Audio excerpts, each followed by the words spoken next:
ఈ దీపావళి అన్ని వర్గాలు పండగ చేసుకున్నాయని చెప్పొచ్చు. జీఎస్టీ తగ్గుదలతో విపరీతంగా ఎలక్ట్రానిక్ వస్తువులు, ఎలక్ట్రికల్ వస్తువులు, కార్లు, టూ వీలర్స్ విపరీతంగా కొన్నారు, కొంటూ ఉన్నారు. దానికి తోడు బంగారం, వెండి ధరలు పరుగులు పెడుతూ 1,35,000కి 10 గ్రాములు చేరేటప్పటికి మొన్నటి నుంచి ప్రారంభమైనటువంటి ధనత్రయోదశి రోజున కొంచెం తగ్గటం, ఓ 3,000 రూపాయల దాకా. దాంతో అక్కడి నుంచి కంటిన్యూ చేసుకుంటూ వస్తే కంటిన్యూగా ధరలు తగ్గటం అన్నటువంటిది నడుస్తూ వచ్చింది. ఇప్పుడు సీన్ కట్ చేస్తే ధరల పెరుగుదల తగ్గుదలలో మరొక కాన్సెప్ట్ బంగారం కోసం ఎగబడింది ఒక ఎత్తు అయితే, మరొక వైపున బాణాసంచ ఏదైతే గతంతో పోల్చుకుంటే ఈ దఫా వాస్తవంగా వర్షాలు పడుతున్నప్పుడు కొనుగోలు తక్కువ ఉంటాయి.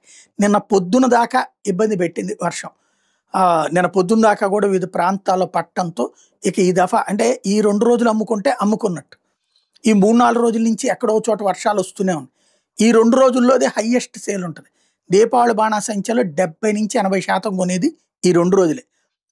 ఆ నేపథ్యంలో కాస్త వర్షం తెరిపినిచ్చేటప్పటికి ఎగబడి కొనుగోలు చేశారు.